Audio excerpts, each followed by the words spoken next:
នៅស្រុកខ្ញុំខែនេះខែ5ពាក់កណ្ដាលខែ5គឺ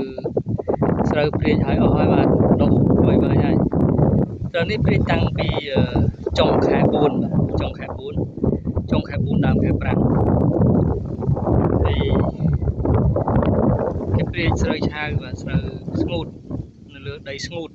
ដល់ពេលលឹមមកវាដុះបែបហ្នឹងវាដុះអញ្ចឹងហើយខែនេះទៅខែ5ទេបងប្អូនចុះបើសិនជាខែ6ខែ7វារាំងមិនទៅទី1វាប្រឈមនឹងស្រូវនឹងងាប់អាចងាប់ខ្លះមួយចំនួនវាមិនងាប់ទាំងអស់ទេវាអាចបាត់បង់ចូល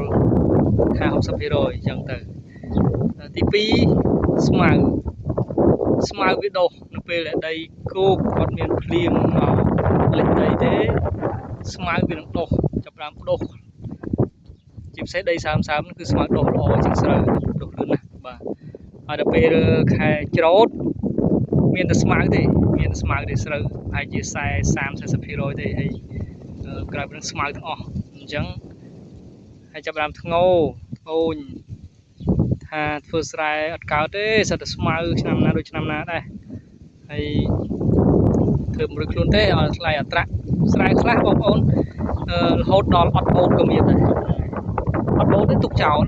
ហើយស្រែខ្លះហ្នឹងឲ្យបូតគេបូតយកទៅបូតគេមិនបូតទៀតវាអត់ចំណេញគេអញ្ចឹងយើងគិតមើលទៅថ្លៃជីថ្លៃពូជថ្លៃព្យូគឺខាតទាំងស្រុងអញ្ចឹងហើយបាននេះធ្វើឲ្យកសិករយើងចេះតែចោលស្រែនឹងសារអីសួរថាខែ4ហ្នឹងទៅចុងខែ4ហ្នឹងហើយថៃបាននងគ្នាឆាប់ព្រោះម្លេះមូលហេតុហ្នឹងគឺដោយសារតែថ្លៃអត្រាអត់លុយបង់ធនាគារបងប្អូនគាត់ចាញ់យោបាយត្រាក់ទ័រគាត់ចេះថាតែគេចូលហើយតែគេខាងមុខនោះខាងក្រោយនេះគេព្រោះហើយគាត់អត់ចូលកើតទេអញ្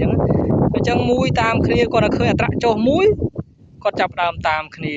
ព្យូខ្លាចអត់មានផ្លូវចូលបាទហើយចុះបើយើងនាំគ្នាកុំព្យូទៅអត្រានឹងព្យូអីគេយើងនាំគ្នាកុំព្យូទៅចាំដើមខែ6ចាំនាំគ្នាព្យូទៅថៃខ្ញុំអត់យល់ហើយនឹងនិយាយថាម៉េចដល់អញ្ចឹងមានទៅតាមដំណើរទៅអាម៉េចអាម៉ាទាំងគេទាំងឯងមិនទៅដោយសារតែភ្លឺស្រែទៅតូចបើមានផ្លូវធំអាហ្នឹងអត់អីយើងធ្វើខ្លួនយើងមកអាណាមិនចូលយើងធ្វើខ្លួនឯងដូចពីដើមមានគោមានក្បីព្យូមានអីបាទធ្វើខ្លួនឯងទៅយើងម្នាក់ភ័យខ្លាចតែគេមិនព្យូឲ្យភ័យខ្លាចតែមិនមានផ្លូវចូលអញ្ចឹងមានអីចុងក្រោយវាថានេះខាតតែយើងខ្លួនឯងហ្នឹងហើយ